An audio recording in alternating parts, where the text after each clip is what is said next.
First of all, let me thank all of you who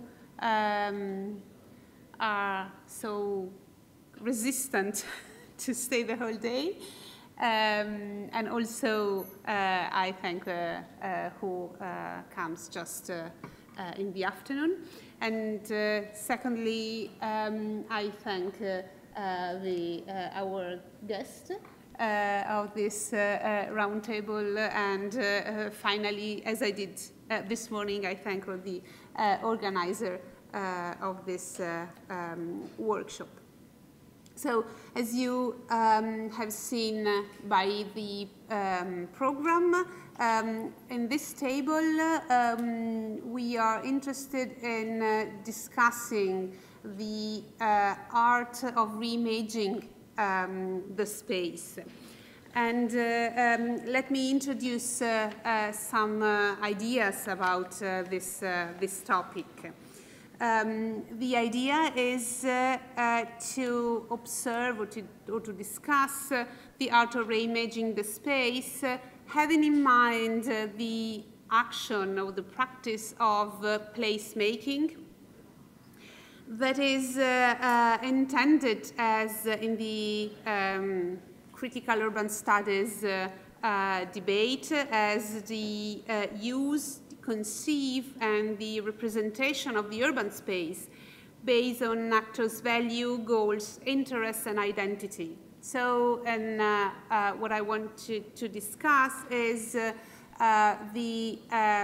how artistic slash architecture slash any practices in a space, how these practices are able indeed to create space or to make a place.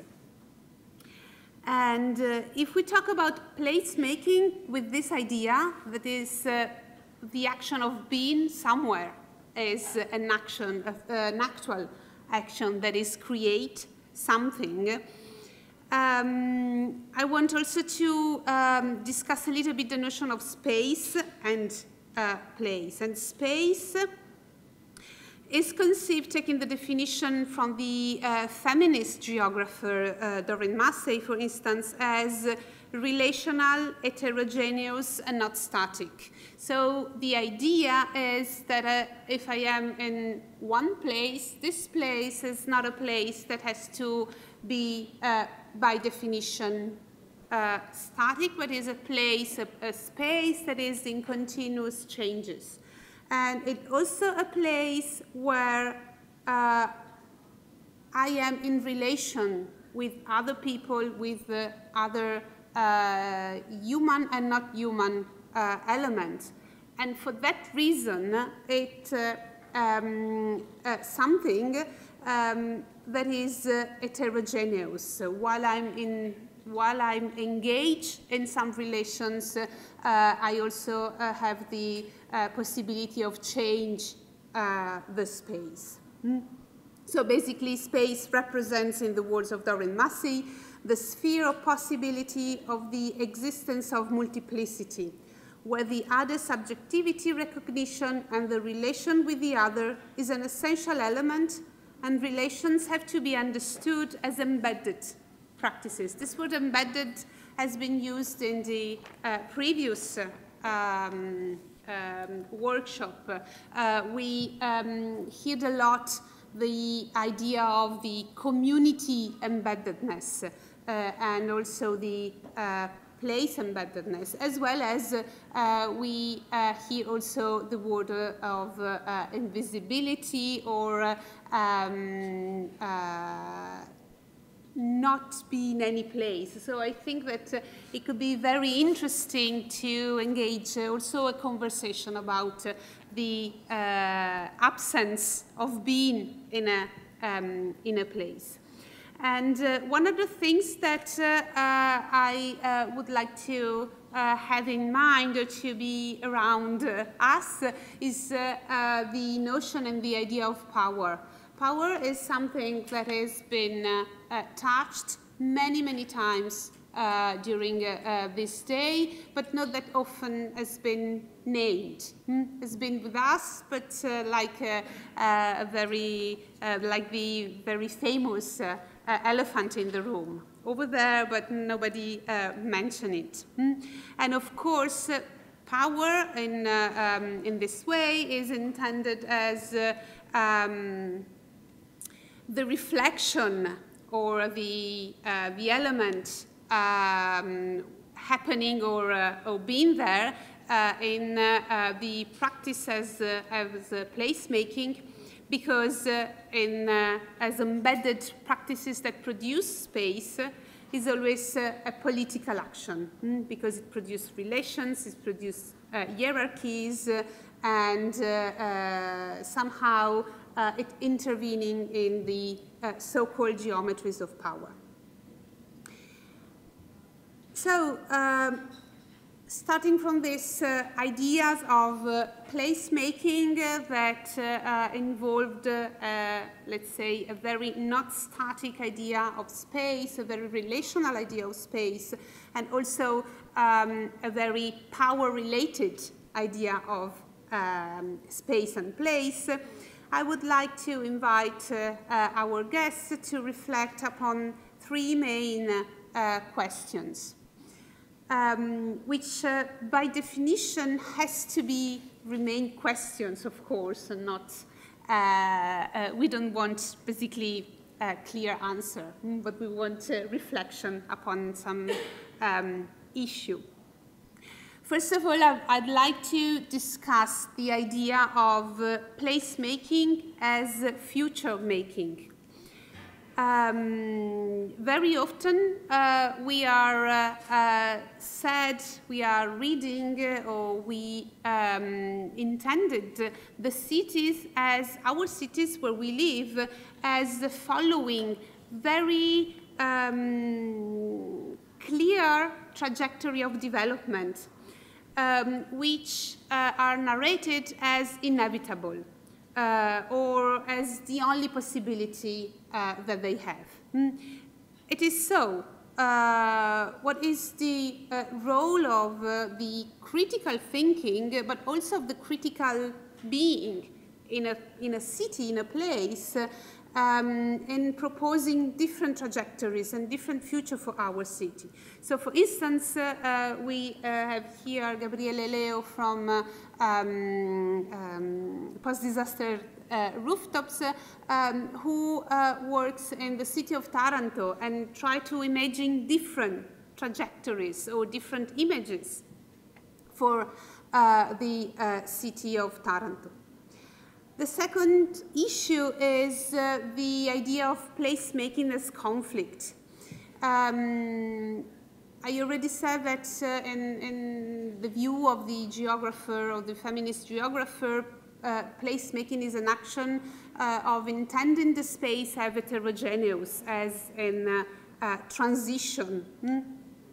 So basically, we could ask ourselves, particularly if we think about the public space, who is allowed in the public urban space? What is allowed? Which practices, which subject, which subjectivity, which thought are allowed in our city?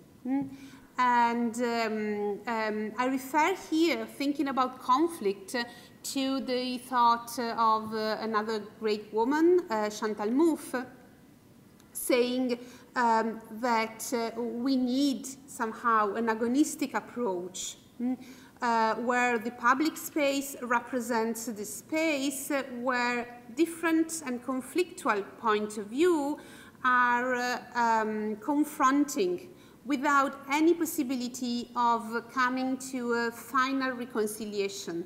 And here it's a pity that, I don't remember his name, sorry, I'm tired, the person from L'Asilo, from Napoli, where he talked about their way of doing things as totally consensual. And it's with all the limitation he pointed out. And finally, the third issue is about the politics of placemaking. We know that imagining a future and opening conflicts can be a way to subvert, influence, or change the urban environment. But here I want to discuss the scope of our possibility of our action. How do such actions of placemaking interact with the political sphere, or with the more general, the institutional sphere? Is such interaction is necessary? We have to confront with politics or not? Do we have to confront with politics or not? Do we have to interact with that? And is interaction the right terms? We discuss a lot about the terms of independence, interdependence, autonomy, and so on. We didn't talk very much about the idea of interact or relate with the political sphere. That has to do, in the very end, with our capacity of make a change or give different vision to the city. So I basically stopped myself, almost, giving the floor to our guest. First of all, I would like to ask Bianca to intervene, Bianca Felicori, from Milan, Brussels, from University of Louvain. She's an architect and author with a PhD research at UCL Brussels. She's born in Bologna and living in Milan, and she graduated in architecture and urban design at Politecnico di Milano with a thesis in architectural history dedicated to the confluence of architecture and artistic thought between 1975 and 1976. What I would like Bianca to talk about is exactly this relation between art and architecture, and how these practices can translate into placemaking practices.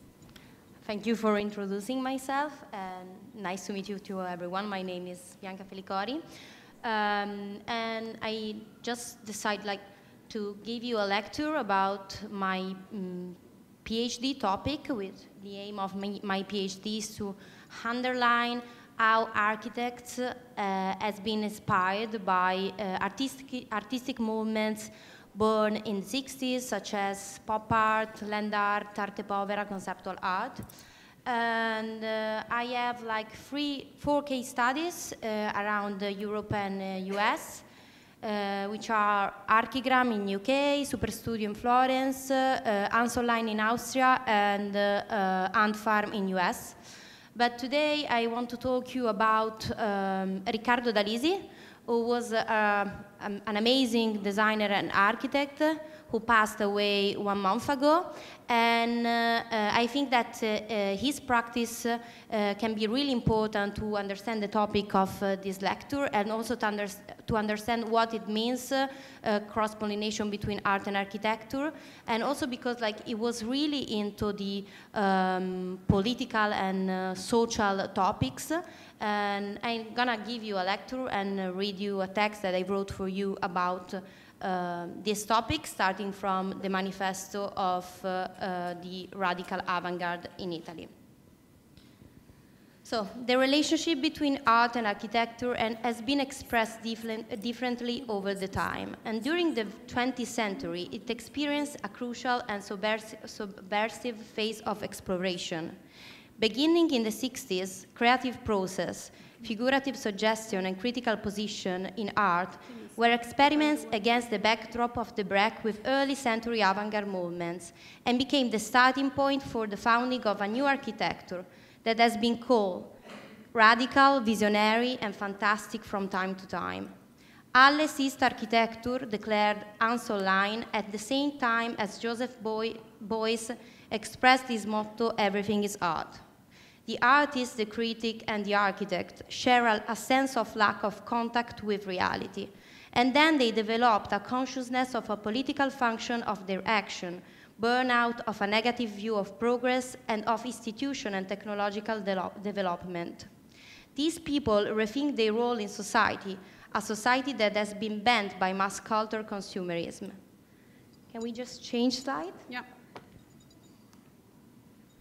This is an article by Germano Celant, where he wrote about the first experience of arte povera and land art, and how architects, critics, and artists became like part of a new experience with the aim of reconnect themselves with nature. They think of a replicating action capable of defeating the industrial model, based on the idea of restoring the relationship between man and nature post-economic development.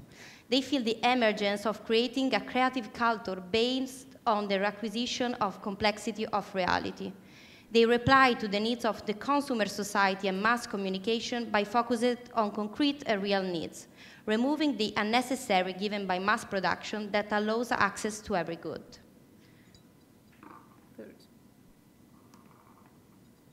A new architecture was born, understood as a different way of being, where the only possible space is mental, fantastic, and visionary. And to speak about it, I'm going to show you some of the most famous images from Super Studio Group, which are like their famous collage about the ideal and the utopic cities.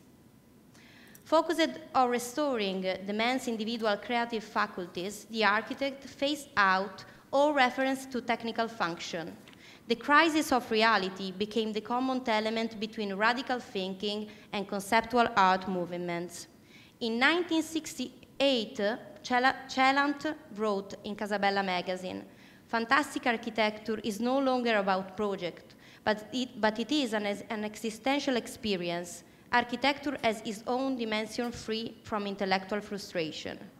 Architects started dealing with working-class methods and poor materials such as arte povera. Groups such as Superstudio, Archizoom, and UFO, or protagonists such as Gianni Pettena, Ugo La Pietra, and Ricardo Dalizi, all members of the Future Global Tool School, act according to the research direction widely experimented in figurative arts to eliminate the artistic superstructure. The early 70s in Europe and Italy have seen the manifestation of a series of new architectural experiences. Can we change the slide? Linked to the artistic movements, including Ricardo Dalizi's at Rione Traiano in Naples, in between radical way of thinking and the architectural of participation outlined by Giancarlo De Carlo. Ricardo Dalizi began his own cultural battle in 1970 when he published Architettura dell'imprevedibilità, a book in which he underlined the key points of his thinking, tested on a series of workshops conducted between October 1971 and January 1974. He followed a new form of teaching aimed at the reorganization and reappropriation of public and community space through the construction of structure, models, objects, and furniture. The most significant of such Tecnica Povera and collective inclusion teaching experiment, which start from the idea of inclusive design, is the one with the children of Rione Traiano in Naples, a neighborhood built in the post-war period that has fallen into decay and into the hand of organized crime because of its failure, fire and foremost urban planning. We can change slides. The architect involved students from the University of Naples, the Faculty of Architecture, Federico II, and children from the Neapolitan underclass.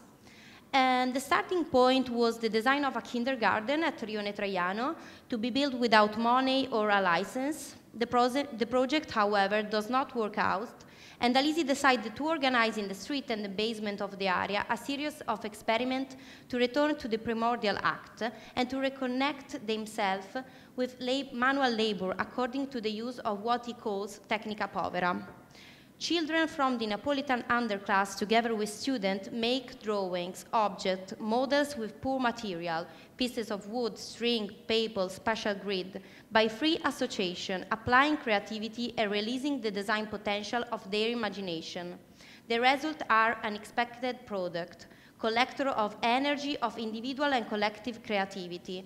Small constructions made by wood, paper, object of everyday like lamp or a chair or a stool. We can go to the next one. Even if he takes a distance from any connection with the art world, it is clear that his experience was related to the Italian architectural avant-garde, which was really related to the artistic movements born in the 60s. In Dalizi's case, it is clear that his architectural experience as a tool to analyze urban space by using the Tecnica Povera is related to the newborn arte povera, such as with land art. Dalizi's conceptual reference, next one, can be found in the conceptual ideas of those art that, as Schellant wrote in 1972, tend to restore and develop original wildness, which is to say, arte povera and land art, both in terms of the production of sculptures, science on the landscape and intervention in space, as well as in the behaviorist meaning. So this is like a picture given me from the Ricardo Dalizi archive, which show you like all the children playing in a structure that it was like an abandoned place in Rione Traiano that Ricardo Dalizi trying to convert in a playground for the children, which is not really like really safe, but it was like this, like they used to create things with poor material and also with concrete and with like abandoned structure in Rione Traiano. Next one. Dalizi's conceptual reference can be found in the conceptual ideas of those art that, I just read this one, sorry. The term poor, referring to artists such as Pino Pascali, Boetti, Anselmo, Zorio, Piacentino, and Giuseppe Penone, means an art that takes the meaningless to be meaningful. Next one. Ricardo Dalizi and artists from land art and arte povera transformed the daily life in the paradigm of linguistic archetype of art and architecture. They used to like use the same materials. This is one of the less famous collection by Michelangelo Pistoletto. He stopped doing his famous mirror, and he started working with poor materials, such as Ricardo Dalizi in the same period was acting in the public space together with children. So the artist left himself to childish instinct and to a primitive attitude, and the work was the result of his action and prove his own experience, such as work by the children from Ricardo Dalizi workshop represent architect as social, politic, and existential tool. Next one.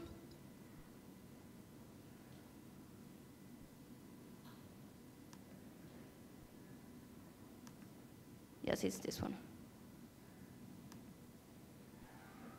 They share like the common tools to trying to investigate and understand what was the space. Like there's no difference between trying to give something, like trying to underline a sign on the earth in the way land art has done, and the way Ricardo Dalizi was trying to perform in the space together with children and students and try to make architecture in a different way, and especially out of the school. They were trying in the 60s and the 70s to go out of the academic reality, out of university, to try to reconnect themselves to nature and to reality through the real experience with people.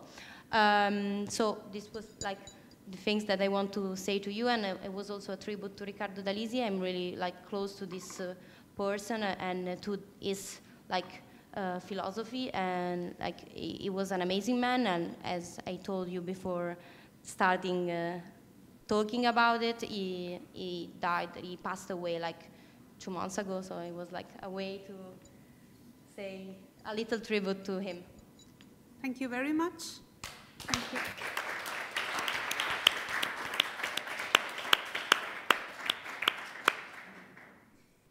Thank you very much, Bianca. I think I give the floor now to Parasite, to Eugenio Cosentino, Parasite 2.0, because one of the things that I claim is that they consider place as like a scenography in order to put life in action. And this is very close to what Bianca already said, and reminds me something that has been said this morning, for instance, in the presentation of 3D Galaxy or in Archive, that they were like project space, but without space. Here, I think the idea is totally reversed, that I can imagine these kind of spaces like spaces without project, that in so doing are open to all different possibilities. So I leave the floor to Eugenio. Let me first say two things about Parasite. Parasite 2.0 is a design and research agency based in Milan and in London, founded in 2010 by Stefano Colombo, Eugenio Cosentino, and Luca Marullo. They investigate the status of human habitats acting within a hybrid of architecture, design, and scenography. And this word of scenography, I think it's very, very interesting in this context.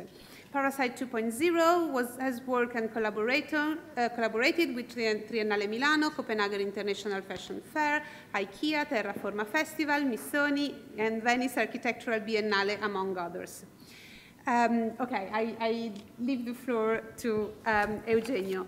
Thank you. Yeah, thank you so much for the presentation, for the introduction, and also for the invitation. And actually, Stefano, one of my two colleagues, came in the meanwhile.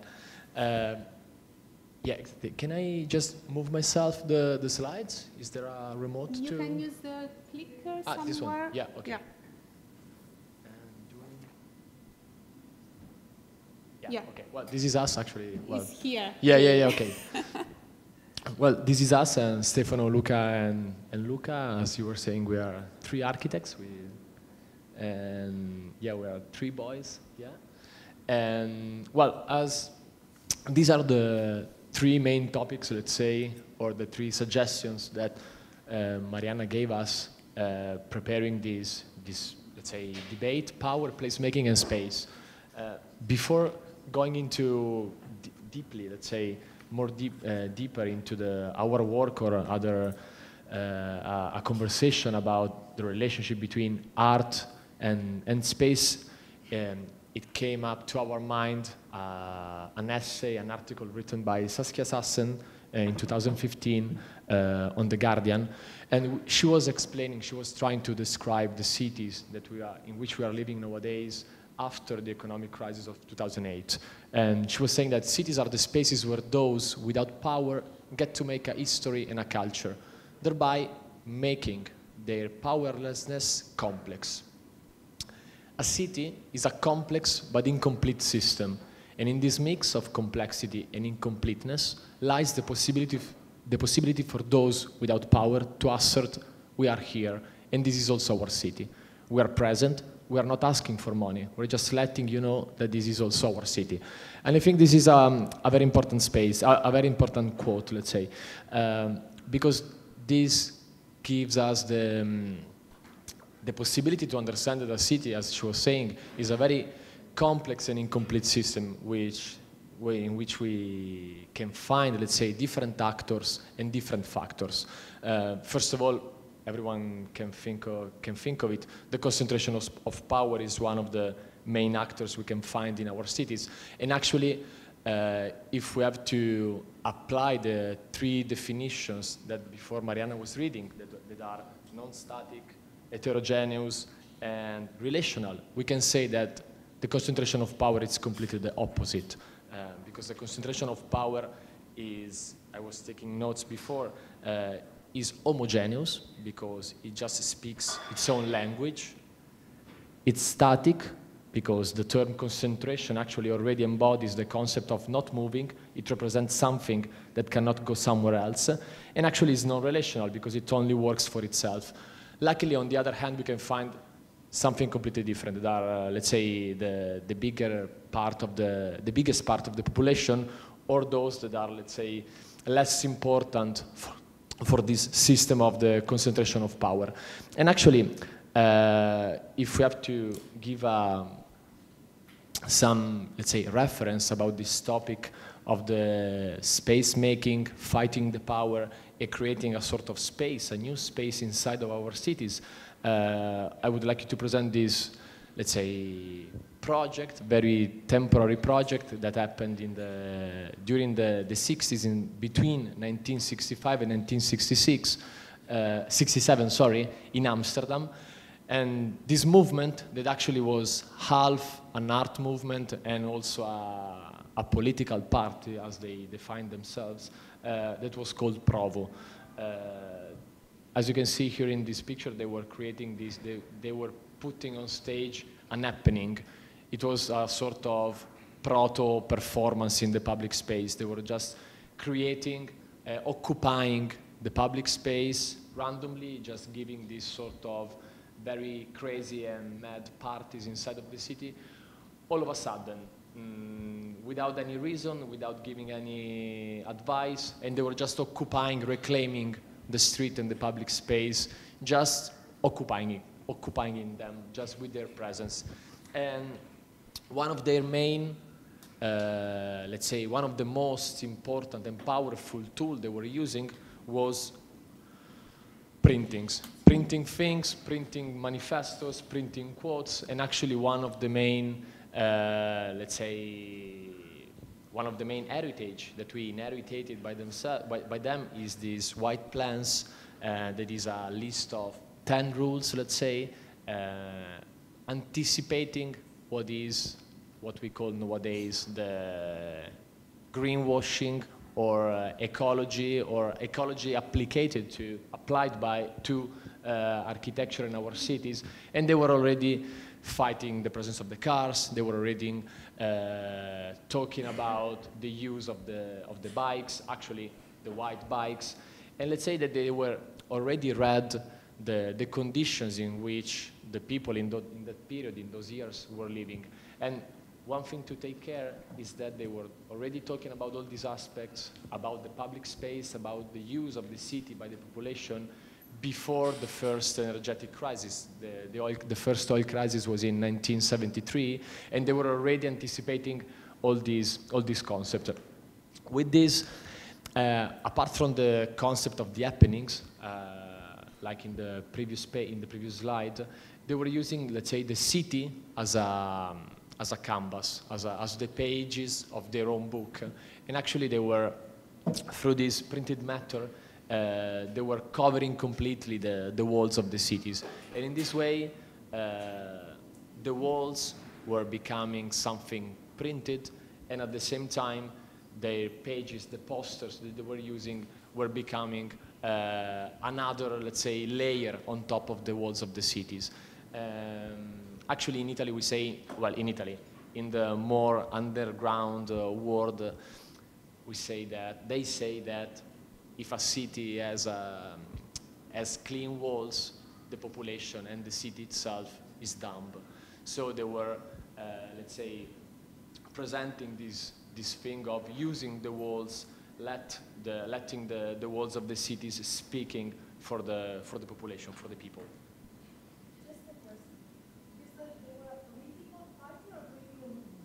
They were an art movement and a political party. Yeah. And actually, what was interesting thank you for the question, because I was missing one very important part. They recognized themselves as a political party, but they didn't want any direct link with politics, let's say, and institutions. In fact, in the first moment that one of the components of the movement, let's say, of the group, got in touch with a political party, they self-declared the end of the movement. And this is actually why they stopped after 2 years. And actually they say that they put in stage with the umpteenth happening a self-provocation. That was actually a suicide of the movement, because they didn't want to have, as I said before, any link with institutions or politics and so on, with official politics. Let me use this term, sorry. But they knew that they were a political party, also a political movement, because whatever they were doing in the public space, every actions they were doing had a political consequence on the life of the people, and actually also on the life of the city. And they were trying to use these, applying to the city these three adjectives: relational, non-static, and heterogeneous. Just to go as the final topic of this very brief presentation, this is, I think, our very first project 10 years ago, but actually with this, I recognize in this project, after years of looking at these pictures, a sort of, a very naive approach, but without having any constructs in our mind. We were working in a very free way, let's say, with more freedom, without taking care of anything, of any laws, of any rules. Actually, here we are in the former, and actually also never existed and never finished, San Cristoforo station in Milan, designed by Aldo Rossi. And we did this parasite trip. Yeah, also the name is, well, naive. We did this parasite trip in 3 different cities, Milan, Venice, and Catania, going to, in all those places that they were lacking of attention from the city or from the urban developer, or actually they were lacking attention from the population itself. And we were using these ignorant techniques, as we call them, as we define them. So in this case, we were trying to fight the concentration of power of the academies. We were saying also with these ignorant techniques that people can do things without studying. That you can do something, and you can be more active without depending on something else. And so with the plastic that you can use in the kitchen, you know, the one that you use to wrap the luggage, for example, we were creating these kilometers of net, creating these new, let's say, installations inside these dead bodies inside of our cities. And so we were creating these very temporary architecture and installations in this way. I mean, this one in particular was a sort of a web of a spider that people can create without any pre-planned project, without any pre-designed project, and they were just interacting with the architecture, with the context that we were funding in that moment. And we did the same. These are other pictures of the installation we did in San Cristoforo station. But also we used these, we created also another kind of, let's say, ignorant technique. In this case, we were creating these inflatables in the form of a sort of viruses coming from the outer space, let's say. And in this case, we were working inside of the Istituto Marchiondi, the Marchiondi Institute by Vittoriano Viganò. It's one of the highest example of Italian brutalist architecture. And we were, let's say, parasiting this abandoned architecture in order to give them a second chance, a second life. And actually it's topic of the recent weeks, recent months, that through the PNRR, it seems that it's going to take another life for the... Become like a college for artistic students. Exactly. And so we were just going to contaminate these abandoned buildings in order to reactivate those buildings, those, let's say, dead bodies. And we did it also in Venice. This was the same installation, but in another location. This was Sant'Andrea Island, yeah, in the Venice lagoon. And we went there with a very little boat, illegally sneaking inside the building, and we put this, let's say, virus on top of the ceiling as a sort of faro. I don't know how to say in English. Well, lighthouse. Yeah, exactly. And actually, we did the same in front of the gardens of the Giardini della Biennale, because there was, I mean, the situation was quite weird because we had to present the project inside of the gardens, inside of the Giardini of the Italian pavilion, but then the organizers long story short, they didn't ask any permission, so they forbidden us to install the project inside. And so during the night we went there and we, let's say, created these webs just outside the gate of the Giardini. And I think this is looking nowadays back to that experience. I think that this represents perfectly why sometimes as artists or designers, we don't have to have any specific links and connections with institutions, because in an institutions, even though the institution can be or can try to be as much as open, as open as they can be, they will be always linked and connected to some rules, some laws that outside the institutions we can break, of course. And this, I think, this is the perfect representations of why sometimes some part of our practice and life and career and project should be bring outside from institutions, let's say. And I think this is the last. Yeah, well, then we used also, this is another examples. We did it also during the night in between the fences of a canal and a bridge. And yeah, that's it. Thank you.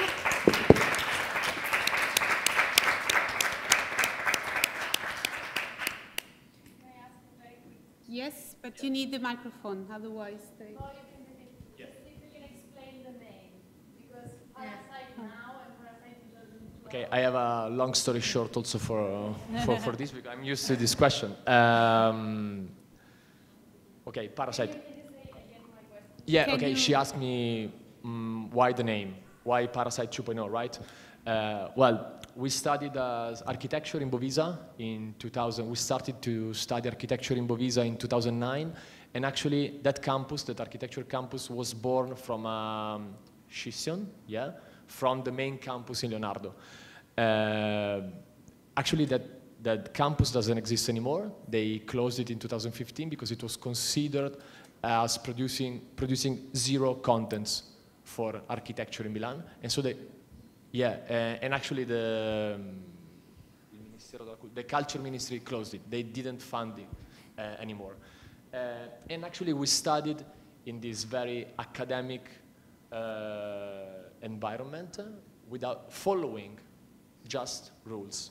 I remember the first class of interior design during the first week of architecture in our first year of university.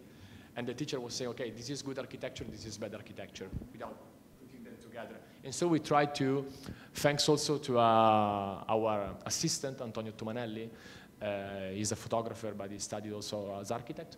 And so we decided to try to do something outside from these strict boundaries. And so we wanted to be a sort of parasite inside of this very academic and straight world of architecture and design project, let's say. And 2.0, because it was the moment, 2010, we founded the studio, let's say, at the beginning was a game, now is our main job, the only job.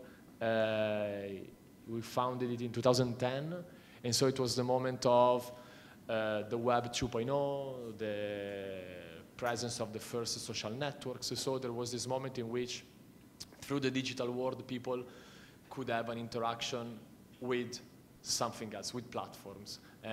Before, the internet world was just monodirectional, just receiving information, but in that moment it became something relational, exactly. And so we applied this 2.0 also to the name. I would change it now, but yeah. Okay, thank you. Thank you. Robert, it's a specific question, or can you keep it for the final discussion? You will keep it for the final discussion? Thank you. Thank you very much. Well, thanks. I don't remember if you already given applause to them, but maybe we can.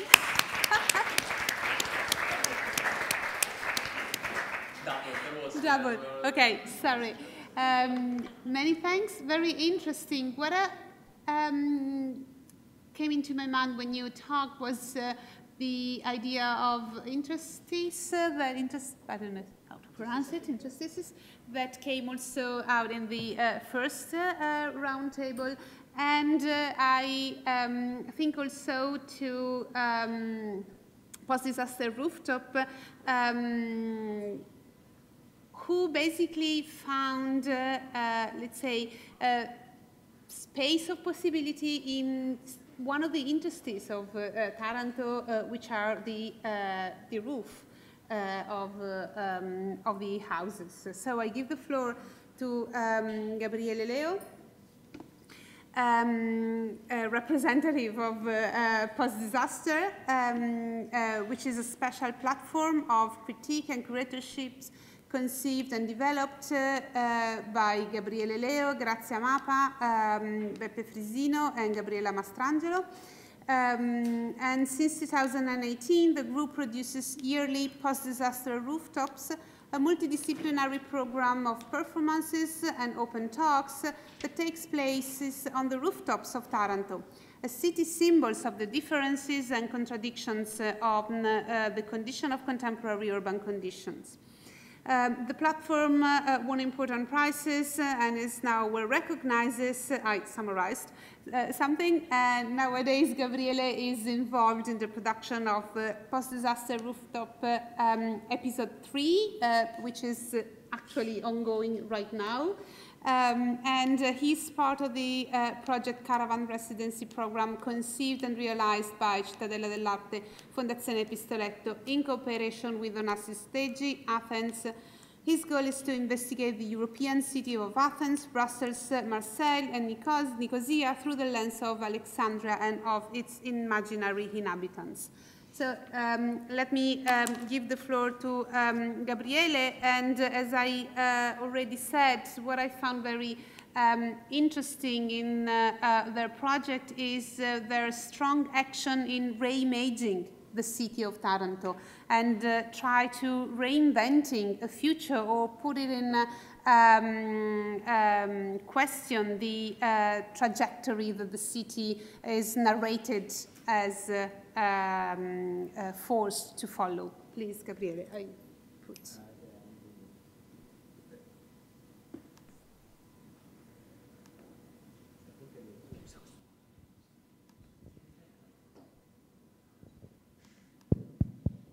Okay, hello everyone. As Marianna said, I'm a member of Post-Disaster, which is a collective whose name is, we are named Post-Disaster after our main project, which is Post-Disaster Rooftop, which started even before the idea of being a collective and working together also on other projects. And so I will, the project is a very context-related project because it basically it makes its sense out of the condition of the city of Taranto, but at the same time, what we try to do is to investigate topics through the lens of the city. We investigate topics that we consider to be very urgent and both on a global scale and on a contemporary scale, because also we understand the city of Taranto as a city that, yet as a small city, it's a city that contains all the complexity of the contemporary Western conditions. So I will start from these images, which is quite pointless, but it's important for us because it's the place where everything started, because this is the rooftop of the building, an historic building, when one of our members lived actually with his family, Peppe, and we decided on this rooftop to start this project, curatorial-based project, with the idea of using this rooftop, but paradoxically, it is the only rooftop that we are not allowed to use because the landlord doesn't allow us. So we started this mapping of all the island of the old town of Taranto, because it is an island, in order to find different places to be occupied by us in this temporary practice that I will show you. And anyway, before telling you the project, I really need to give you some context to also to understand the reason why we do the project there and why we do it in this way. So So this city was has always been a strategic city for different reasons over history, but what happened in the 20th century is the city was chosen as a strategic site by the IRI, which is Institute for the Reconstruction of Industries, and I don't remember. It's an institute for the industrialization of southern Italy in order to try to develop all the southern Italy. So it was one of the main strategic sites, and together with this huge change in the city, there was a lot of propaganda also. So this is a booklet made by the government to tell the story of the project, but also you can see here in the same year they built this church, which was in the working class area, very close to the industrial settlement. So they started to build in the same year. They started to build the industrial settlement and this church. And this church, from the very beginning, contained this. I don't know how to define it. This image is a sort of manifesto of state capitalism, we can say. So there is the bridge, which is the symbol connecting the old town with the new town, and the new town in Taranto is called New Town. They call it the New Town, and there is Jesus, and it's showing the chimneys, the industrial plants, and there is all the new kind of workers. So you can see the fishermen because it's still there. They decided to put the fishermen in the lower part of the composition, but the standing figures are the new kind of workers. So the building construction, the industrial production. There's just one lady which is carrying the bag full of food because of the, of the wealthy situation that they were imagining. So, as you can imagine, this was, didn't go in the right direction because this kind of huge change was very violent and not sustainable because what happened is that the industrial settlement was out of scale compared to the city, and then the city became completely dependent on from these external powers. So what we can say that part of the city, the city itself, part of the population became as a sort of protest, technological processes for the industrial production. Okay, so over the years, the side effects of this out of scale infrastructure, they created a lot of. There were, as a consequence, a lot of side effects. Some of them are more, we can say, generic. For example, of course, the pollution is the first one, but the pollution is a project that is a problem that is also related to the social stigma and the cultural stigma that is associated with the narrative of a disaster. So, just to make an example, 2 months ago, the city was included in the UN list of the Western sacrificial zones, together with very well-known areas between Canada and Europe. So this news was told by all the media in Italy. In particular, in the city of Taranto, there's an over-narration of this condition.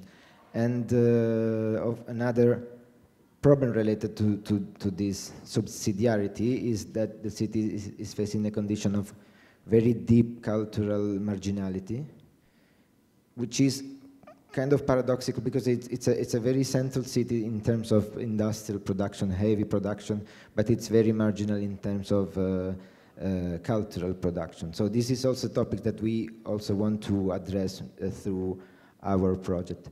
And of course, there were also some, let's say, more peculiar side effects with some parts of the city or parts of the local community that were completely left behind in this process of, let's say, change. And the small island that you see in this image at the center is one of the most important example, and it is the place that we chose to work in, let's say. So this is just another screenshot from Google Earth showing one of the area of the island which is completely abandoned because of the huge amount of buildings that are collapsing, and which is in turn due to the sort of almost complete abandon of the city. Because what happened is that everything was there in this part of the city was completely pointless in relation to the new direction that the city was taking. So they also commissioned Gio Ponti to build a new church, which is called Concattedrale, in order to say, okay, in the old city we had the Cathedrale, so we won't change the name of Cathedrale because it's sacred, but we have another church in the new town, which is at the same level.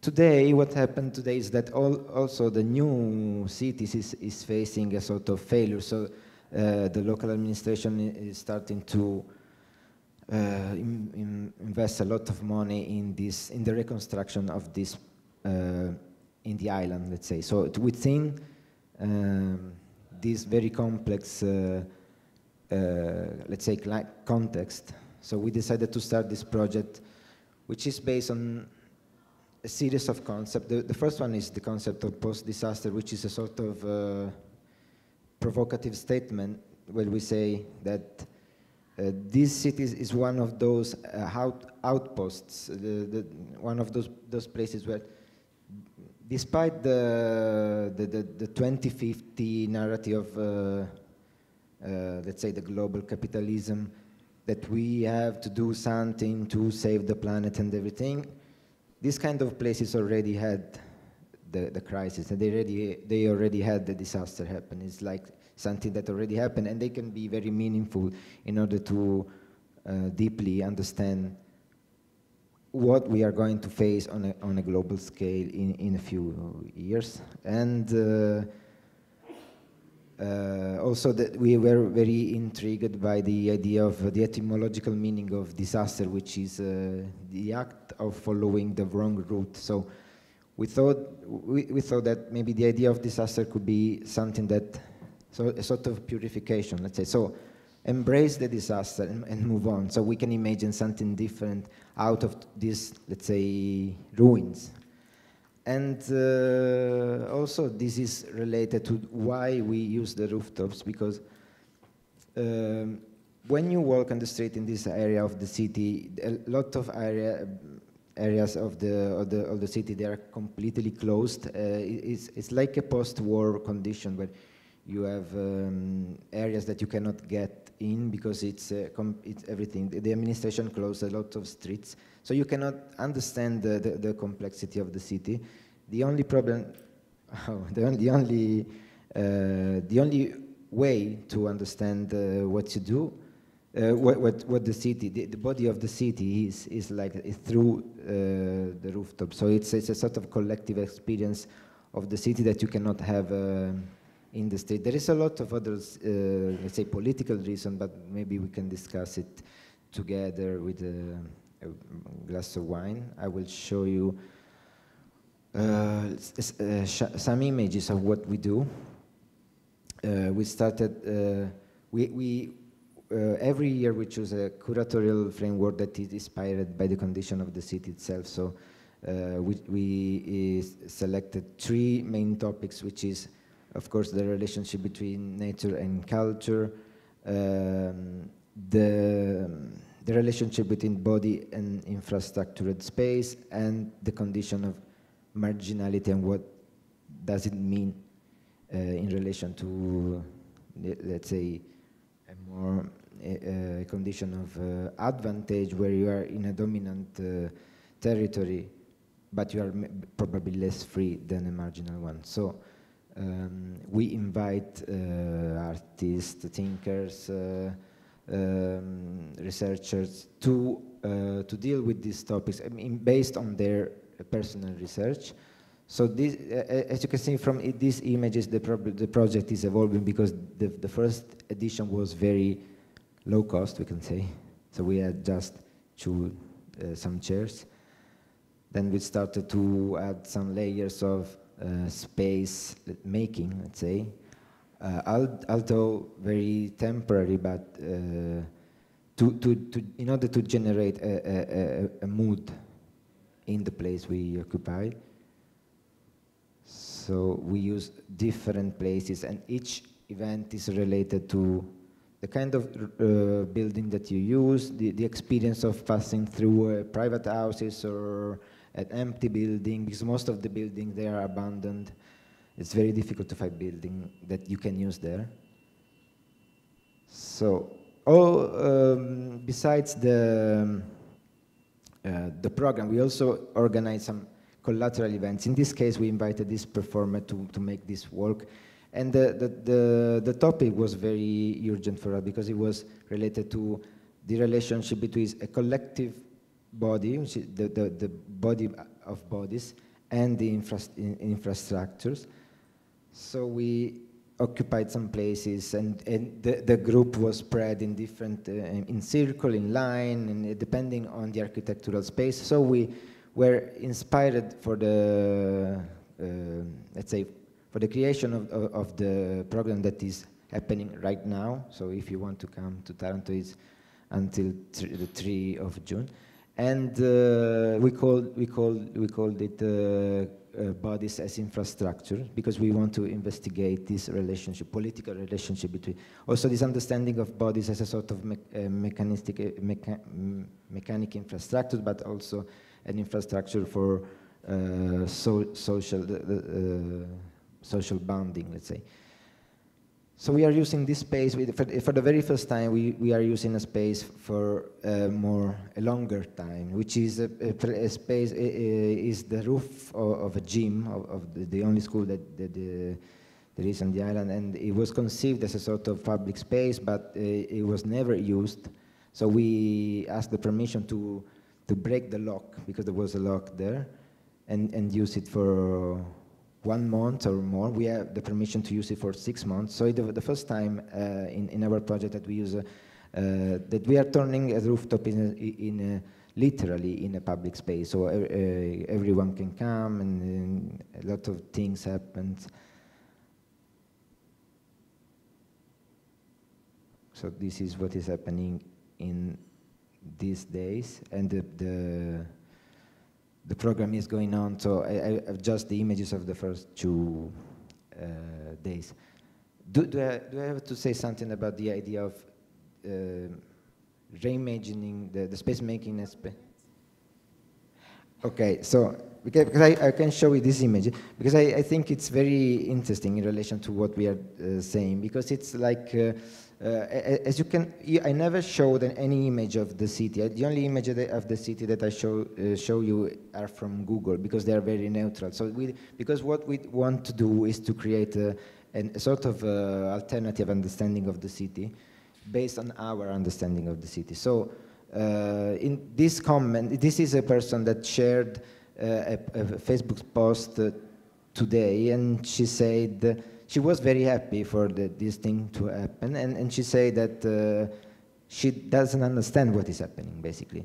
So I think this is very important to understand how it is to work in a place where people feel themselves like people that they shouldn't have contemporary production, because that happens in Milan and they are not used to, but they are happy at the same time. So it's for us, it's very symbolic of what it is to shape a new imagery out of basically nothing, because we don't stick to the dominant narrative that the municipality is doing. Ours is completely alternative. Okay. Thank you. Thank you very much. thank you very much also for keeping the right time, so we will have time to discuss together. Very interesting post-disaster work, as I said, in the interstates, in the between places, but somehow they reach to gain not a permanent places, but at least a recognized place in this very last episode. And this bridges us to what Simona Malvetsi does with Q&. Malvetsi. They always, as she said, always work not necessarily together institutions, but somehow a little bit not against, but in interaction with institution, an interaction that can be also like in opposition or not 100% online. So I would like her to talk a little bit about these things. I introduce her very, very briefly. Simona Malvetsi, after graduating from the Polytechnic of Milan, founded Q&. Malvetsi in Berlin in 2001, together with Wilfred Q&. And Johannes Q&, sorry. Public spaces and museums are the main focus of their work.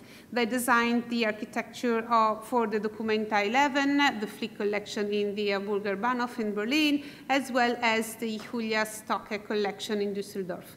In 2017, they completed the extension of the Modern Gallery of the Saarlanders Museum in Zarbrucken. I don't go on. No, I leave the floor to her. Much. Thank you. You hear me? Simona. Yes. Okay, so I need a presentation. I have a lot of images. I don't want to, bother you too much, but I will be very quickly. You see it? Can we have the full? Okay. I think you can. Yeah. Okay. So thank you for the invitation. And so we start with maybe all of you know this image. This is a Giovan Battista Nolli, who in the 18th century, he depicted a city as a black mass in which he carved out literally the public spaces which are covered and open. You can recognize in the middle the Pantheon and the Piazza Navona, of course. But what is important here to see is that the public space is almost fluid and continuous with no boundaries and no limits.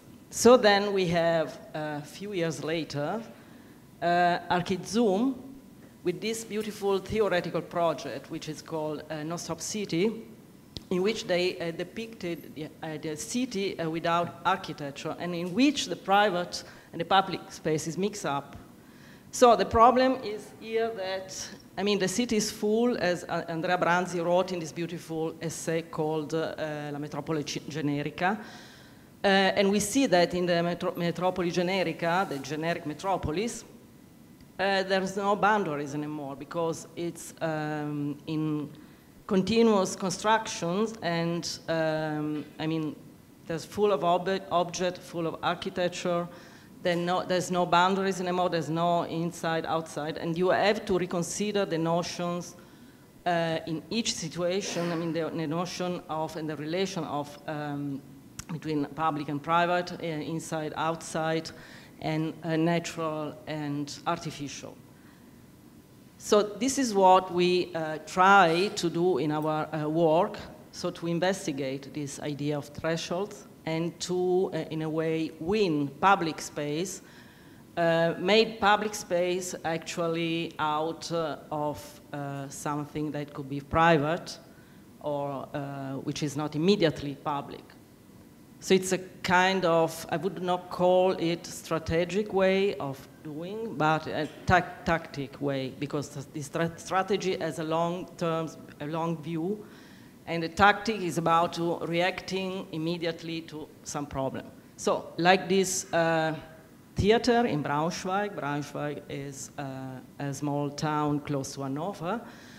We have been invited to make a temporary pavilion, info pavilion in front of it during the festival, the theater festival. But instead of making a new object in front of it, because the city is full, the house is full, so we thought we could use the theater, adding these beautiful red stairs, which is actually the three-dimensional logo of the festival, which can be seen from far away. This is the city of Braunschweig with a historical center in the axis from where you can see the stairs. And it is also a display for the city that can be seen from a new point of view, completely new point of view. And it becomes, this is important, it becomes a public event, an urban event. It is used actually from people who are not normally going into the theater. And we literally brought the inside outside, giving the city a space who can be used from everybody. It was like a ready-made structure that you can find for the stadium and concert and so on. Another case study, I would call it, this is was a competition for a facade, but we deliver a project for a square, because for us was not, the facade was not a problem at all. The facade of this museum called Berlinis Gallery, and this is in Berlin, and it hosts a huge collection of artists which are Berlin-based, of course, the name is that. So for us the problem was this huge concrete space, abandoned space in front of it, and we did a project for the space, a Scrabble game in scale 1:1, and you can read, if you read it horizontally, you can read Kopitiansky, Ullman, Rodchenko, and so on. All the artists which are present in the collections. Actually, again, we brought the inside of the museum outside to the city. This is a drawing for this huge Scrabble game. And we are in Kreuzberg, and we are close to you can recognize below the Jüdisches Museum, made by Liebeskind. And this yellow field, letter field, becomes also, again, a logo, no? Which display the museum. Because the Berlinis Gallery is almost hidden in between this social area. We are in Kreuzberg, we are in between social residences, social housing, and this is the facade of the museum that we didn't touch at all. So you see here social housing, and again, it becomes an urban event which can be used, and it's being used actually from the people living there, especially from children. And no, it's interesting because we won this competition. We try always to find a critical moment, and in the competition especially, and sometimes we win, sometimes we not, but again, this is another project, very interesting. It's a complete new building. For us was the second one, because normally we do, new addiction or I don't know. But this was a competition also in Oberhausen, which is close to Düsseldorf. Oberhausen is a small town, which would like to call shrinking city. It's an abandoned town, and it is commercially run down. I will explain you later. Okay, this was a competition for a job center with a rooftop, which is actually a greenhouse, which hosts the Fraunhofer Institute, who is an institute who investigates the agriculture in urban situations. So we made like an hybrid with this kind of volume below, made out by bricks, and then you see the filigrane structure of the ready-made architecture that we put above. This is the historical center of Oberhausen, which, as I said, commercially run down. So these are the only business that are actually been there. And what is very, very ironic, in the periphery of Oberhausen, we have this place, this big shopping mall, which is called Centro. And this is where the real social life of all the area of Oberhausen is happening there. Old people or young people go there. So this is the beautiful square, but it's empty. Nobody goes there. So we add, again, a competition with two functions, but we add a third function which was not actually required in the brief. So we did this kind of vertical garden connecting the square to the rooftop, to the greenhouse.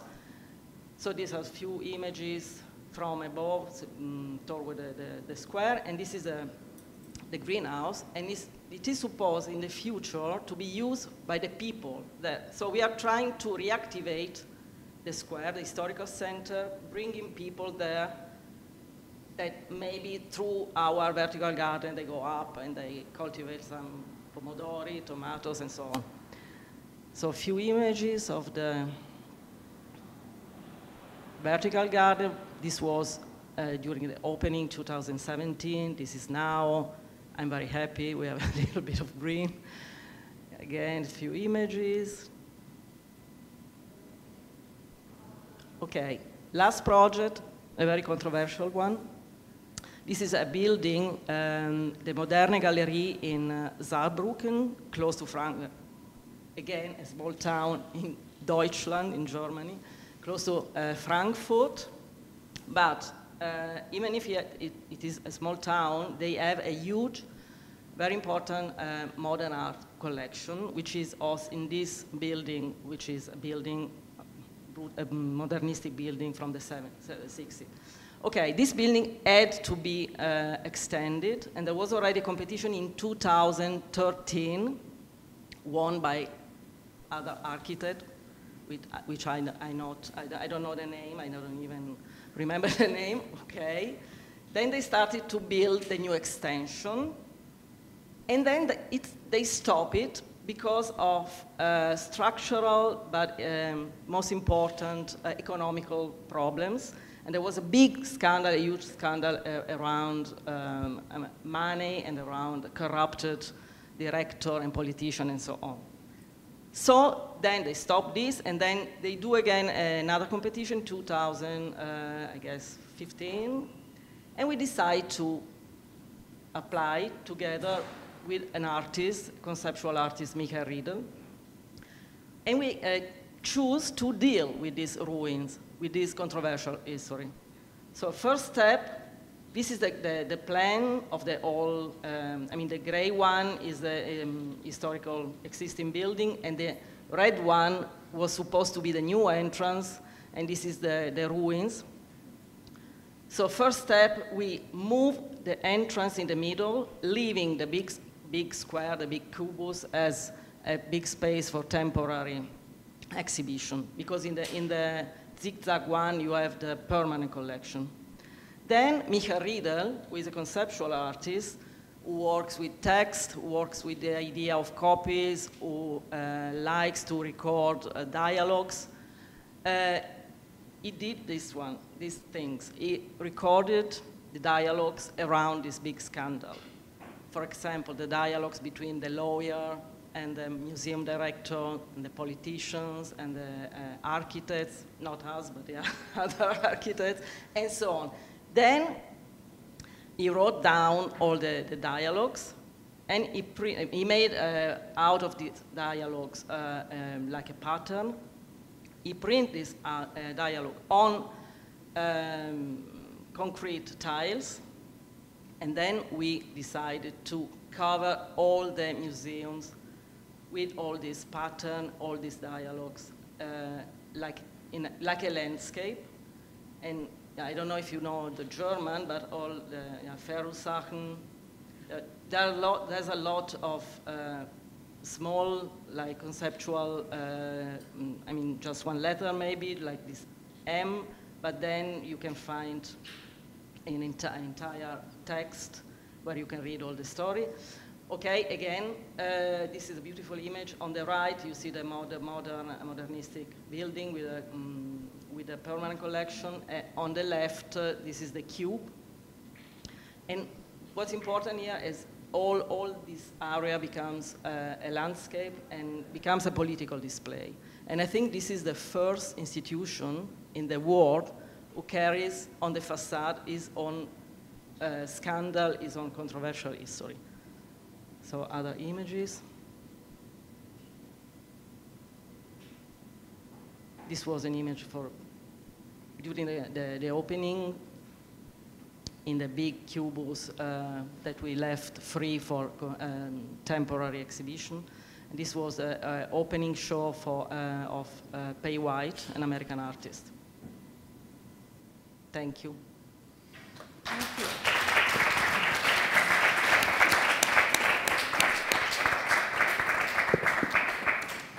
Thank you very much again, also because the time was perfectly managed as the other ones. So this makes my work easy.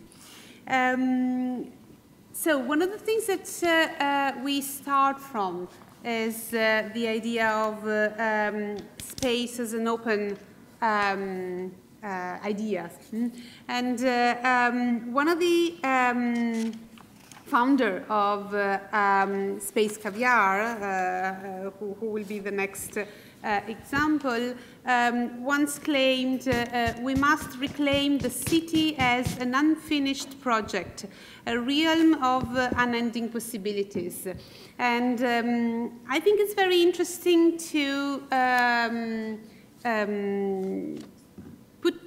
close the work by Simona Malvetsi and the work of Space Caviar, because of course they are architects. We are used to imagine architect as someone who think about a place and the use, while in these ideas the place is really something that should be open to any kind of use.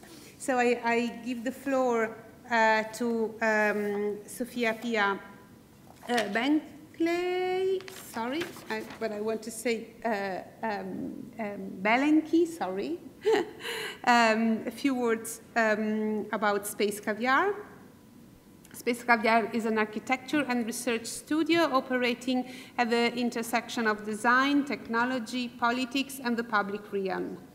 Founded in 2013, the office uses field work, exhibition, publishing, writings, and film to investigate and document contemporary modes of habitation and the spatialization of social and political practices. I give the floor to Sofia. Thank you very much.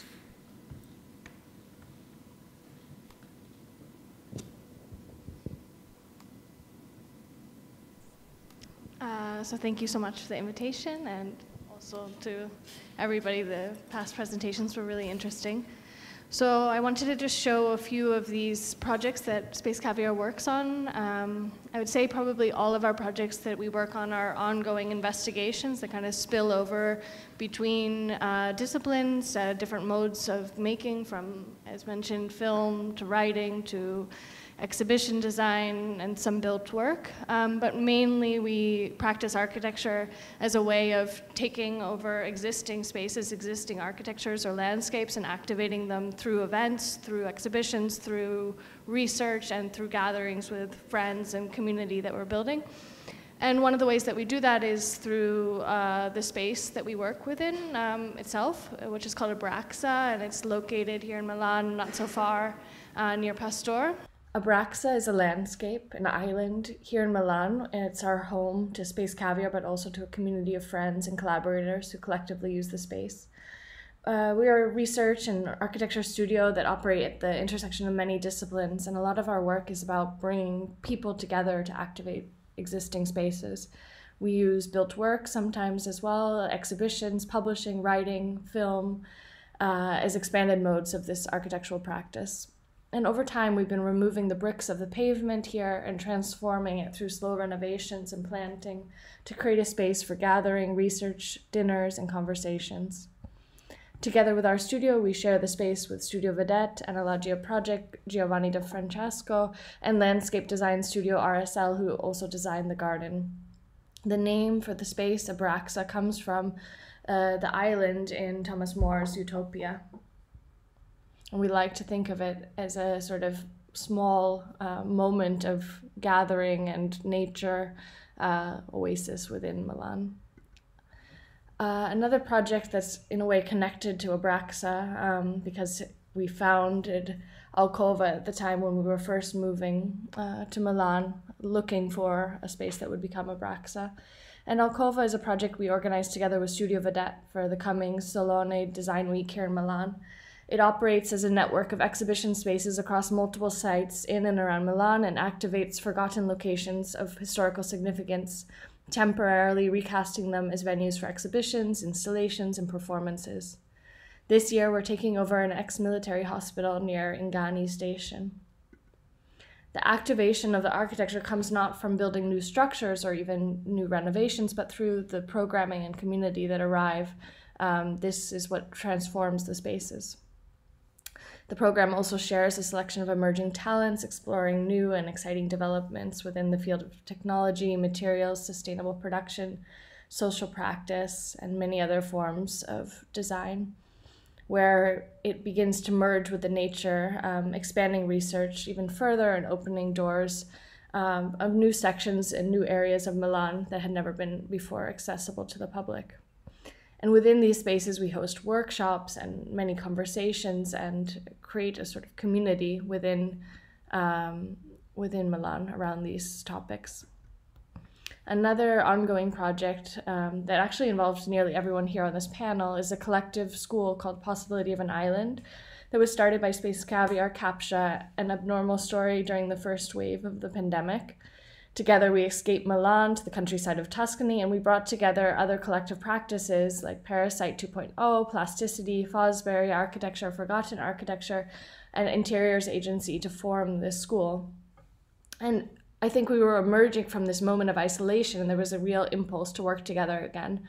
So we brought together a group of young international participants, and each collective put forward a design brief that addressed sort of the spatial quality of temporality and transition that we were in. And we had a daily program of public lectures, film screenings, and celebrations. Each collective produced a short film, and they made new tools and new rituals, new practices that were reflecting on this particular moment in time. And the resulting works were all temporary architectures that would necessarily disappear following the 2-week school.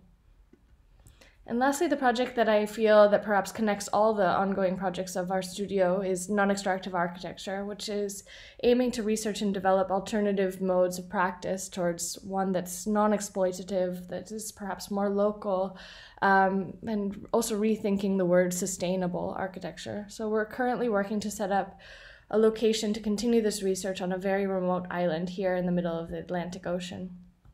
And we feel that there's a real urgent need to completely rethink the way we practice architecture. Non-extractive architecture is a live research platform focusing on rethinking the balance between the built and natural environments, the role of technology and politics in future material economies, and the responsibility of us as architects as an agent of this transformation. And this Center for Non-Extractive Architecture will introduce new material economies and local community initiatives to build upon vernacular knowledge and traditional materials, working in parallel together with new technologies. We feel that islands in general can be great tools for testing new forms of practice. An island becomes like a petri dish. It's not available 24/7, it has limited resources, it constrains and makes our presence visible. These constraints can be a great tool in design because they often produce less expected results and encourage you to use what is at hand. For example, on this particular island, there's just one hardware store, and perhaps maybe they have a few bags of concrete. But if you want more, you need to order it in, and it will arrive several months later. And even if you wanted to use it, which we don't, there's no road to the site, so you would need to think of the weight of every tool and every material you add to this landscape. And as such, one begins to really think about the weight of a building, not only its physical weight, but also its presence on the environment and its connected supply chains. So as you begin to look around your close vicinity to see what's available, you begin to make things like a zip line from the ocean to the site and look at what is available in your close vicinity to build with. And so the idea of the Center for Non-Extractive Architecture is that it will be a school also of sorts, in which we will host public discussions and workshops that strategize and speculate on future conditions. Here we will test the methods we develop in real time, and this project aims to leave behind both a collective manifesto and a tangible body of knowledge on how to live and build in accordance with principles of local integration. We recently shared this exhibition and this experiment at VAC Zalter in Venice over the past years, where we created a live research platform. And when we were asked to propose an exhibition for the foundation, we came back to them with the idea that instead of making an exhibition, we wanted to create a laboratory in which research would unfold over the course of a year, together with a group of international researchers and weekly guest specialists. And we actually began the project with an empty palazzo. We returned the foundation to its most original state by removing partition walls and any exhibition pedestals. And we invited 11 researchers and weekly guests to help contribute to this ongoing research. We lined the walls with a grid of white sheets of paper that were actually made from an invasive species of algae, but basically white pieces of paper to fill with ideas like a live notebook as they developed. And we also built a laboratory at the entrance of the palazzo. We were not interested in making a formal exhibition with objects on pedestals and finished works on display. Instead, we were interested in bringing people together, like we often do with Space Caviar, to work on themes that we find urgent. And as our research expanded, we brought on new tools like the 3D printer from WASP to do experiments with 3D printing and earth. And we even began to prototype a building technique for the island using dowels instead of glue for a DIY cross-laminated timber. This research and this archive began to collect and expand, and it will be made public soon, so everyone can also contribute to this growing archive of references, case studies, materials, landscapes, policies, economic initiatives towards defining non-extractive architecture. Our idea is that the exhibition is really intended to be downloadable, printable, widely accessible, like a manual for how to make non-extractive architecture and connect networks and build upon networks. And no one of these ideas or case studies are the answer, but we feel that through a combination of several of these, we could produce an alternative practice of architecture that keeps in mind the materials we use, their supply chains, their economic policies, the new and old design techniques and tools, the labor practices, and the communities we build within. We feel that the future architecture will probably be a combination of all of these, built from a multiplicity of actors and characters, not from a single star architect, but really from a collective community of multidisciplinary thinkers. So as we develop this research platform, I encourage you to stay tuned for the next chapter, and perhaps we'll meet on the island, whether it's the island in Milano or the island in the middle of the ocean. Thank you so much for having me. Thank you, Sofia.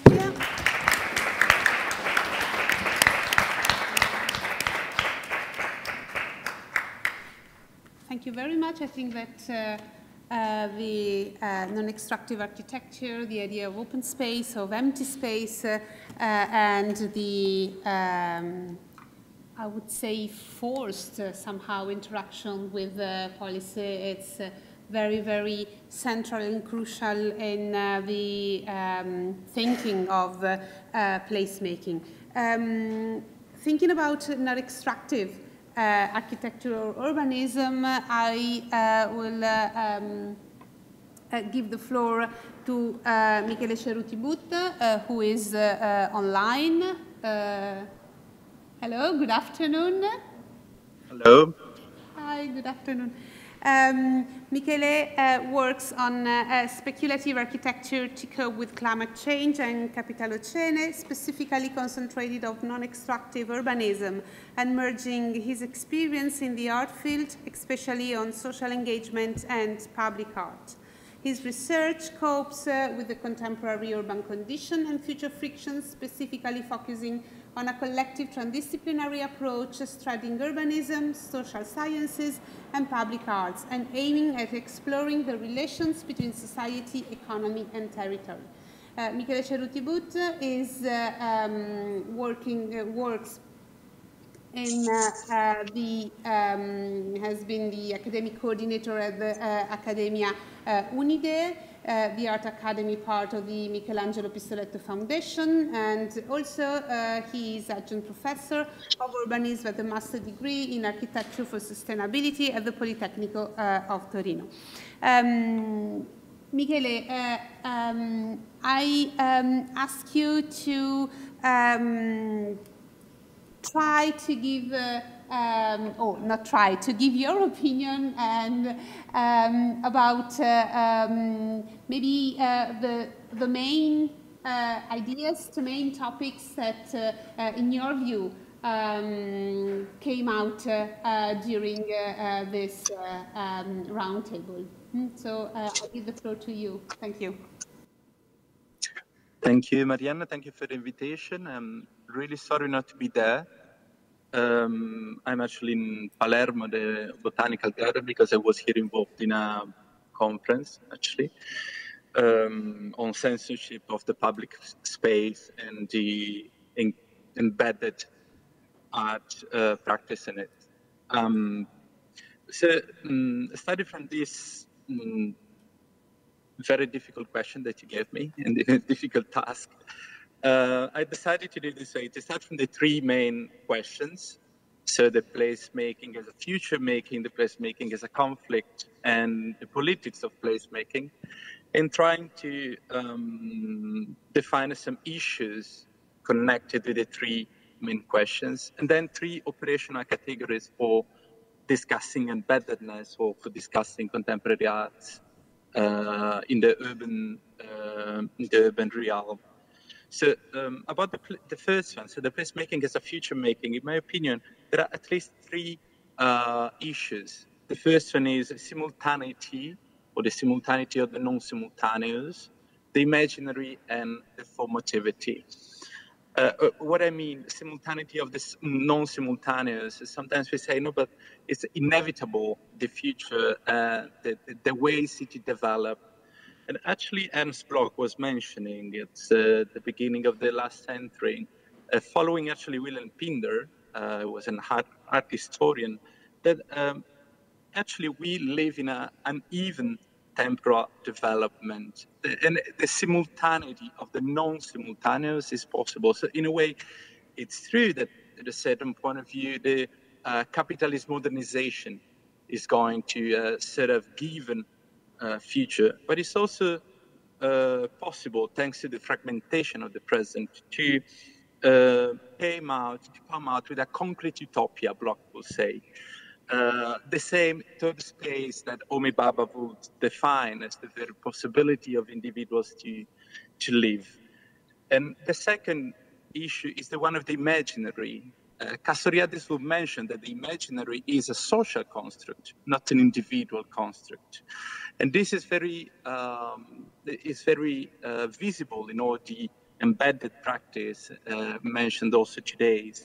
But I can mention, of course, also the work, for instance, of Jean van Heijswijk, for instance, just to mention a very famous artist working in this field.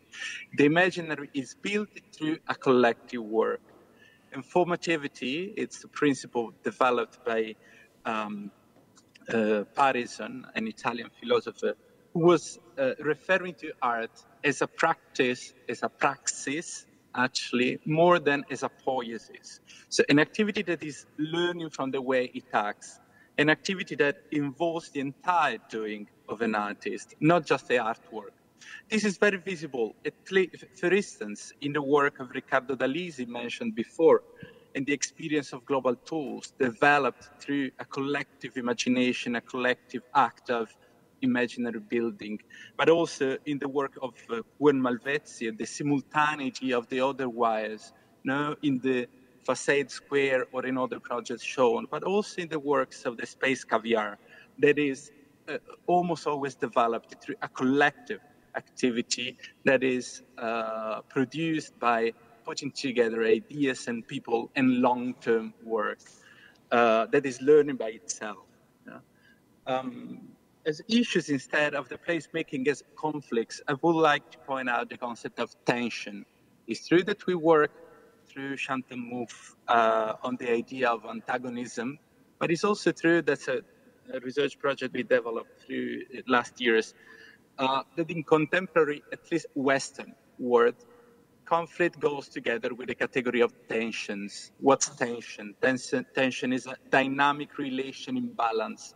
And we live in between tension, so different forces acting on the same space that wants to stay in balance. There is not someone that wins and someone that loses, but the two things goes really together. There are many examples of it.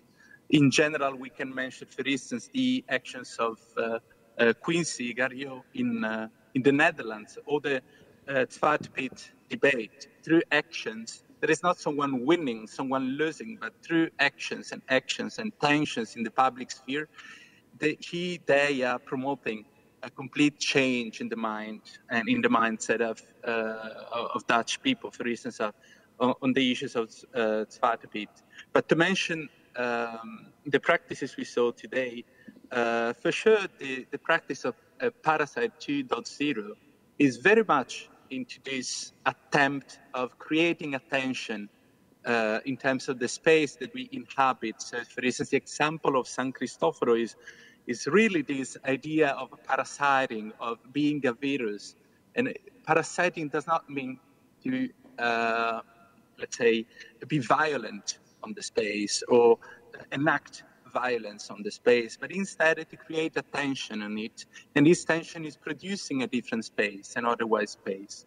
But also the asilo filangeri that we heard before today, this idea of working on a shared administration, on the idea of a collective administration of a place, it's really much not about not only a collaborative or subsidiarity, let's say, point of view, but really much about like creating a different, an alternative, and again, a tension, a balance in between what we can and what we can't.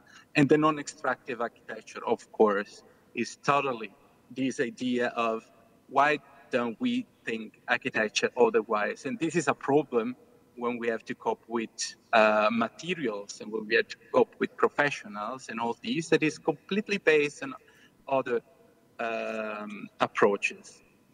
The third topic, the one of the politics of placemaking, in my opinion, can be observed through these three issues: the issue of embedding, the issues of driving, and the issues of visibility. So the issues of embedding, the reference for me is always like Carpolani. That's very much related to economics and a new, let's say, conception of society. So economics is embedded in society. It's not the other way around. We can really say the same about art. When we talk about public engagement, most of the time we talk about spectators. And that's a completely, let's say, old-fashioned idea when we talk about art working in the urban realm. Because what we embed is art itself, that is embedding itself in society, with society. And this double movement, the market that increases and society that responds. Now it's like this equilibrium, this, again, balance that within the art in the public sphere, within the art in the urban realm is very clear. So the idea that art can make politics through embeddedness. And the second, to drive, that's pretty much concerning art and architecture as a dispositive. This is the lecture of Michel Foucault, of course. But to be a dispositive as an approach. So most of the practices we heard today, on the entire day, they work not as solutions, but as dispositives, as a driver for development and for prosperity, we may say. And the third one is visibility. This is very much related to the Rancière approach and Rancière positions, of course. What art is political, because first of all, it makes visible. And this attitude of visibility is totally present in almost all the practices that we observe. I can mention Treti Galaxy in Torino and all the work that them as a collective they are doing in revealing or making visible abandoned or forgotten places. But the Studio Rizoma in Palermo, of course. But post-disaster, it's the amazing new understanding and new conceiving what an architect may do, what an artist can do in a space like a city. And Manifesto, for sure. I'm in Palermo, I'm sorry for this, but it's pretty clear how much Palermo, from good and bad points of view, has been completely redeveloped, thanks to that big event. So in a way, those three issues for the politics of placemaking. So summing up, and then we go to end with the operational categories. So if we conceive the placemaking as a future making, we really have to work. We may work on the issues of simultaneity, imaginary, and deformativity. About instead the placemaking as conflicts, who point out the need of conceiving of talking about tensions and balance, and instead about politics, really the three concepts of embedding, driving, and visibility. But to sum up, since we, as a researchers, as a scholars, we also always need some tools to understand better the world we live in, and maybe also produce some operational tools for working.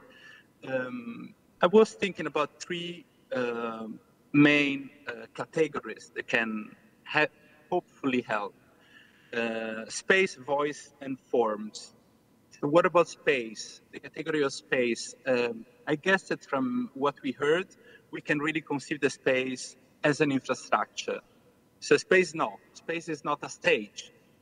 It's not a place, it's not a site where we have to do specific interventions, so the site-specific attitude. It's not a stage, it's not even a display. All what we heard conceive the space as a very infrastructure, as a thickness. No, we don't conceive the space only as a plan or as a section, but there is a thickness conceiving and concerning soils and air, an atmosphere, Sloterdijk will say. We may also define it as cloth, no? Zolla, the cloth of a planet, where humans interact with non-humans and they try to coexist. So space as infrastructure. What about space in all the projects that we observe? What about the space in all the art practices that we try to study? Is it an infrastructure or is only a stage or a display? Because if it is a stage of a display, there is no possibility of building up an alternative. The second is voice. I guess that voice is really an agency. Our practice, acting in space, is mainly working on giving voice. That's, of course, all the sociology that I love in Milano Bicocca. Of course, the reference is the subaltern studies and Gayatri Spivak, no? The matter of subalternity. In a way, we as architects, we as artists, when we work in the urban realm, we definitely work a lot, study from our privilege of enacting something or of developing something. We really work on recognize, discovering the others and giving the voice. And this totally related with a practice that doesn't want anymore to be extractive, to not be singular, individual, and extractive. So the voice becomes an agency in itself. And again, starting from this category, how can we categorize, how can we understand all the practices, which kind of voices emerge and not? And the third one is the form. The form as a strong category of understanding art and architecture, of course, but I don't want to, of course, being part of the Gestalt attitude and movement. I want instead to consider form as an otherwise. So in a way, what's the goal of art working in the urban realm? What's the goal of architecture? In my opinion, I mean, from what I've heard and from the experience that you collected and many others, the very goal is trying to answer to the very question of Roland Barthes, comment vivre ensemble? You know? How can we live together? It was also the issue of the last Biennale. No? So, but the very interesting thing is that when I say form is an otherwise, is that what we saw from art and artistic practices that we heard today, what everybody's trying to do is not giving answers. So the point is that all those practices are not problem solving. They try to state the problem, to define the problem, to understand better the issues. But what everybody is doing is trying to develop an otherwise, or I will say incorrectly, otherwises, because there are many possibilities of this alternative way of staying together. And again, what about the forms that we conceive? And this is really much related to imaginary. So the imaginary that is developed through art practices and architectural practices, in this case, when they really want to change completely, they work a lot on the possibility that both art and architecture can think the otherwise. And that's all. I hope it is useful. Wow. Thank you.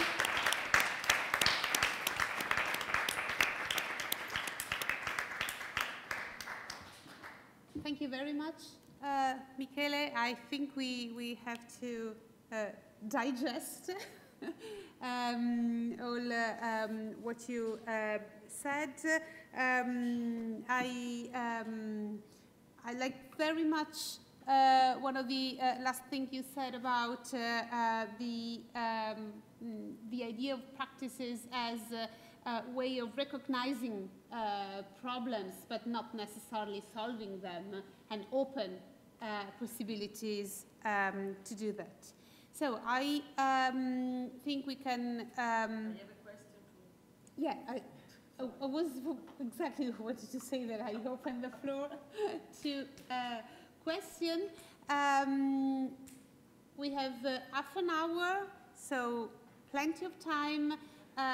Maybe when you think about your question, Antonio, do you have your graphic summary of the workshop so everybody can prepare a little bit the question? Yeah, we showed the second table, because on this last one I made something, but I need to elaborate the rest. Too fast. Okay, so maybe we can open the floor to discussion of this table, not to, and then maybe at the end you can show the second one. Otherwise, I'm afraid that people just forgot what we said. Okay, before leaving the floor to Simona, who has a question, Robert Klosterman had a question at the very beginning. Is this on? Yes. Yeah, it's on. Yes. Yeah, thank you very much. I have a question, or more maybe perhaps of an observation with respect to the presentation by Stefano.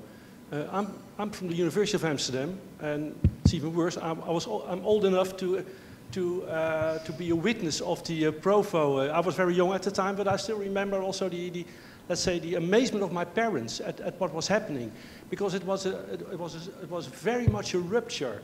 And in those days, the Social Democratic Party in Amsterdam was very, very powerful, but it was very much couched in a modernist, top-down kind of governance. And then this grassroots movement happened. But don't get it wrong, it was a grassroots movement, but not a grassroots movement from, let's say, the workers. It was very elitist. And I still remember the very posh accent of one of the key players of this movement. And one is still alive, by the way, Luc Schimmelpenninck, which is a very posh name in the Netherlands. But anyway, and they were visionaries. They already had an idea of sharing economy in terms of the white bike system, which later became commodified. Never underestimate the power of capitalism to commodify. And they were also already pointing at forms of guerrilla gardening, the greening of cities, those kind of things. And I think you're right in your observation that they linked art to politics in an interesting way. And I think that one of the tensions that is now very important, I think it also came to the fore in some of the other presentations, is the tension between individualization and collective action. And I think that's very needed. So on the one hand, you have this grassroots movement, which with guerrilla gardening, with new forms of understanding public spaces, those kind of things. So that can also be very, very much grassroots, but there is a tension between those kind of issues and forms of individualization on the one hand and collective action on the other hand, and also the collective, let's say, collective goals of keeping a society together, which is becoming ever more difficult with the social media, people living in bubbles. But anyway, I think you can use the Provo example as an historical study of how they try to solve that problem. And by the way, you can also, from a very cynical perspective, and also a perspective which you can find in the work of Olivier Nachtwey, a German sociologist, and Boltanski, a French sociologist, that you can also say that these individual, these grassroots movements, which were emphasizing the role of the individual, were also laying the groundwork, up to some extent, for neoliberal policies. Thank you. Well, I just can say that I think you know way more than me about the Prov, and this is, I think, the first direct comment I received from someone that knows or knew them in a direct way, let's say, or that had some.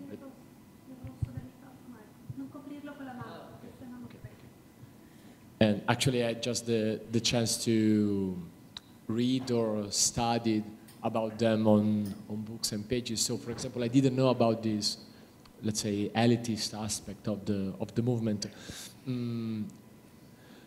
Actually, I mean, I don't know what to say. I mean, as you were saying, they were visionary. They were just tackling some very important aspects that we are discussing nowadays in our contemporary society. And if you think about that they were doing that 6 years ago, I think that's one of the biggest goal they could reach in their experience, I would say.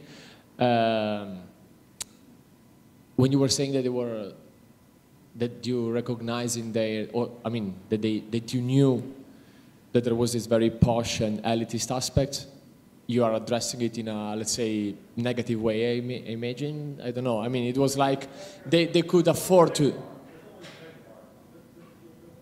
No.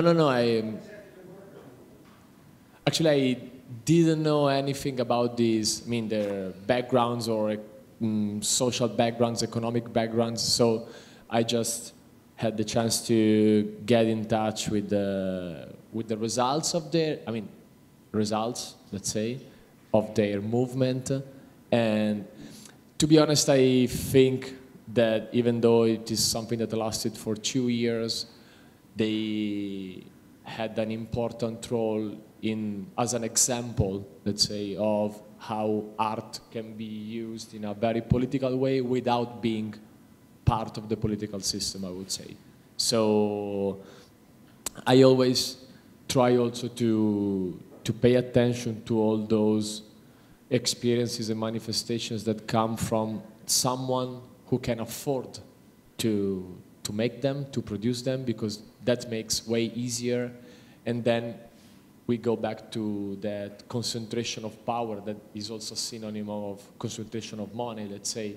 So then it speaks for itself and not with the rest of the population of a city. So I would think of it, I mean, about the background, the economic background that they had, to be honest. I think it's an important aspect of, we should always try to make a frame of all the experiences we study and we develop, and I think this is an important point of view that I've never think of it, or actually that I have never heard of it. So thank you so much for sharing. No, of course, it's not the main issue. Yeah, exactly. Yeah, thank you. Thank you. Simona? Question to Michele. You hear me, Michele? Now, I found very interesting your three categories around space. The first one was now you said that the space is not a stage and is not neutral. Can you explain more about this? Yes. Thank you. Yeah, it was very short, of course, so I couldn't really enter into it. Many times in the past, we considered the space as a stage. All the landscape urbanism tradition is conceiving the space. It says that the landscape is a stage where things happen. And this is very interesting as a point of view, but the fact is that if we consider the space only as a stage, it means that the protagonist of the space, it's us, and we are the main or sometimes the only protagonist of it. Or if we conceive the space as a display, it's sort of a neutral, the best display is many times a white box, But what is space? Space exists. Space has a relevance itself. And that's why I like to say that space is an infrastructure itself, or landscape is an infrastructure itself. It means that the space is conceived in a three-dimensional way. Sometimes also we talk about space and we only mention the plans or some sections, and also subsequent sections. But the space is three-dimensional, and everything, it's full. There's not just the air is full of elements, or the atmosphere is a complete. It's full of things. We are inside things, living, not living, human, not human, and we are in a relation with it. So any gesture, any act that we do on the space, of course, is changing the relations, the three-dimensional relations. So, but what I feel, from all the practices that you presented, is that the space that we cope with is not anymore that stage, because of course, whatever you have been done or you have been described is in a complex relation with all those elements. And the more you go deep in the soil and up or deep again in the atmosphere, in the relation, not only with humans, but also with all the others, the more you can understand that this space is as itself subjectivity. And this subjectivity, I use the word infrastructure, but of course it's like the opposite of what an infrastructure is, because an infrastructure is exactly something that helps something else happening. Pipe is an infrastructure for liquid, for instance. In this case, the infrastructure, if all the space is an infrastructure, it means life can only happen within that space. And so it's a deeper concept of space as a three-dimensional piece of the planet. Thank you. Thank you. Any question? No? Okay, so I think we can close this very long and intensive day. I want to conclude again with a number of thanks. Also, I'm sure that Giovanna Madazzi is with me with all this thanks. So first of all, I think we should thank Fondazione Cariplo, who funded generously this project, within the institutions, let's thank Pirelli HangarBicocca and the University of Milano Bicocca. But then I want to thank again the people, Marta Bracci, Arianna Bertolo, Laura Racanelli, Cecilia Nessi, Alessandro Cane, and the great and only Carlos Manzano. Thank you very much. Antonio Spadaro. We will. Oh, I forgot. He promised to summarize, but we will share his graphic recording. I don't know if nobody knows it or is aware about it. Antonio Spadaro made a graphic recording of the whole day, and together with the